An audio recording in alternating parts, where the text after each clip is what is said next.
Good morning or good afternoon, Miss Carol.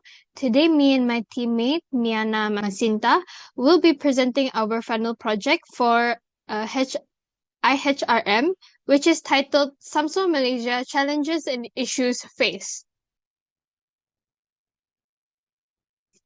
So first, I would like to talk about an introduction to Samsung. Samsung was founded in 1938 by Lee Byung-chul in South Korea, and it first started off as a small trading company. Meaning it's just a trading company is they only sell things, but they don't produce things. They're not a producer, they're just a third party selling electronic products. So it expanded into electronics in 1969 and produces smartphones, TVs, refrigerators, semiconductors, and also smart devices. So Samsung is famous for their Galaxy smartphone series, which you can still find it today. So Samsung focuses on AI, foldable phones, and also smart home technology, which not only covers the things that I've stated just now, but it also covers things such as toasters, kettles, and etc. So today it operates globally with 840 subsidiaries in over 60 countries. So let's take a look into Samsung Malaysia. So entering the market in 1989, Samsung Malaysia evolved in manufacturing, sales, and technology services. It created job opportunities for Malaysians because, as we know, when a new corporation opens up, it also opens up opportunities for Malaysians to find employment and improve their living standards and also the local economy. So, introduce innovative products to Malaysian consumers, and Samsung also collaborates with local businesses and communities to better suit the taste of local consumers. So Samsung Malaysia also conducts CSR activities such as Batu Layar Beach Cleanup, which in turn makes a strong brand image in Malaysia's electronics industry. So Samsung corporate culture is highly influenced by the work culture in Korea. So Samsung corporate culture focuses on innovation and technological advancements, also encourages creativity and continuous improvement, and also emphasizes excellence in product quality and customer service. So these are the things that they care about. And they also promote integrity, honesty, so ethical management.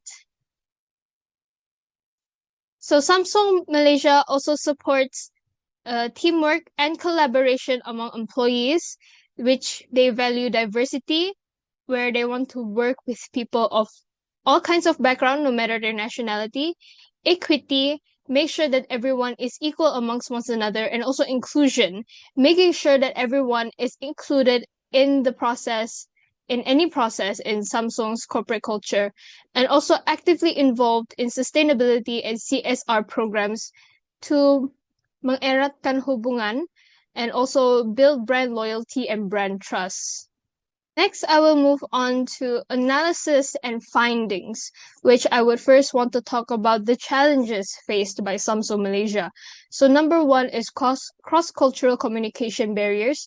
Obviously, Samsung is a Korean company which they speak Korean, and in Malaysia, we speak primarily Bahasa and also English. So there we have a clear communication barrier between the two and differences in communication styles between countries. So this could be a difference in slang that makes it hard to understand one another, and language barriers causing misunderstandings. So obviously when you can't speak the same language, you are bound to have misunderstandings between the other, and this could potentially lead to conflict. Leadership and management styles differences. So the way things are done in Korea might be different from the way things are done in Malaysia. So that is a clear management style difference, which can also lead to conflict. And then next is Malaysian employees may prefer participative management. So in Korea, it's more individual. They depend on individuals to make decisions, whereas in Malaysia, they prefer to participate in the management and in the decision making.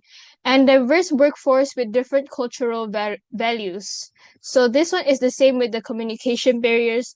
What Korean employees value in Korea might be different to how Malaysian employees have values. And also challenges in teamwork and workplace expectations. So these are all the parts that makes them different, and anything that makes them different from one another is a potential conflict between them, and need to adapt products and marketing to Malaysian consumers. So in Korea, they value public image, whereas in Malaysia, it's more towards practicality. So what is developed for Korean consumers may not feel the same or fit the same with Malaysian consumers. And lastly is difficulty balancing global standards with local adaptation. So this is the same as all of the other points. What may work for other countries may not work for Malaysian consumers because of the local adaptation and the global standards clashing between the other. So that is all for my part. Now I will pass over to Miana's part. Thank you very much. Good morning or good afternoon to Miss Carol. Today I will going to present my part for subject IHRM, and before I start my presentation, I would like to introduce myself. My name is Miana Masinta and I am taking BIB, and today I would like to present based on the continue to the Malaysian government's role. So as the Malaysian government, it plays an important role in helping multinational companies like Samsung, Malaysia manage expatriates and foreign professionals. The government supports companies through immigration policies, labor laws, and workforce development programs. These initiatives help Samsung Malaysia operate more smoothly and attract skilled foreign talent. So as for the immigration and employment regulations, one of the government's responsibility is to manage immigration and expatriate employment regulations. So as the agencies such as the MIDA, Talent Corp, and the Immigration Department help companies to manage employment passes, visas, and also work permits. For example, like Samsung Malaysia may hire South Korea engineers or managers to oversee technology projects. So the government support and help to speed up the process and reduce administrative issues. As for the workforce development and knowledge transfer, the Malaysian government also encourage workforce development and knowledge transfer through programs like My Digital and also the Industry Try 4WRD. So for example, the expatriates working in Samsung Malaysia may train local employees in semiconductor technology, artificial intelligence, and also the digital systems. So this helps to improve employee skills and supports Malaysia's technological development.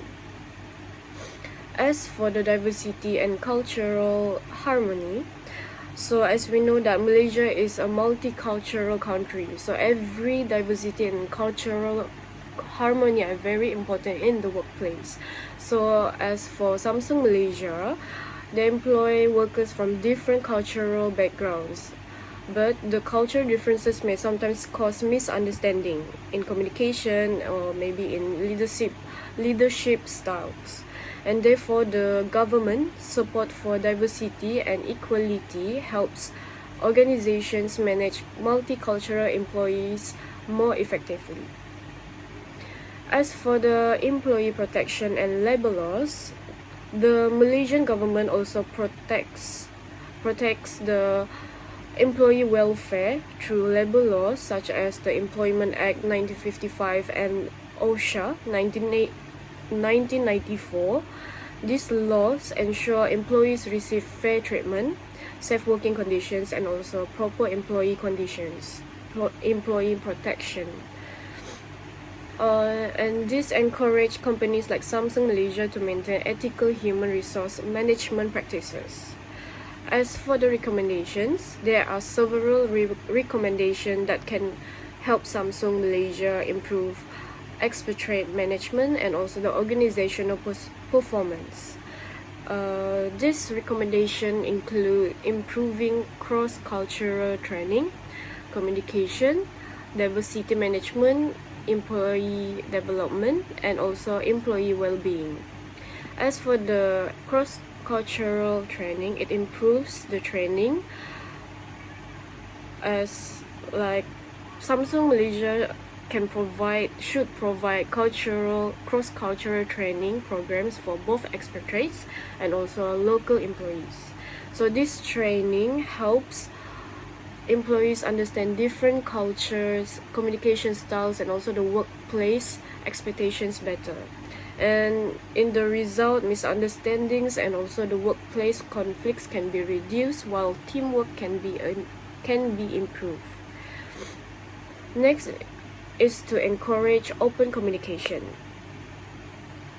So Samsung Malaysia should encourage open communication between managers and also the employees.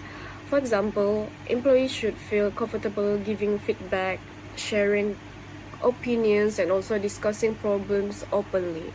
So effective communication can improve teamwork, employee morale, and also the organizational performance. Next is to strengthen diversity and inclusion. Samsung Malaysia should continue promoting diversity and inclusion within the workplace. So the company can organize diversity workshops, cultural celebration, and team building activities to improve employee relationships. So this helps to create a more positive and harmonious working environment. Next is to invest in employee development. So Samsung Malaysia should continue investing in employee development programs such as the leadership training and technical skills enhancement. So for example, the employees can receive training in artificial intelligence, semiconductor technology, and digital innovation.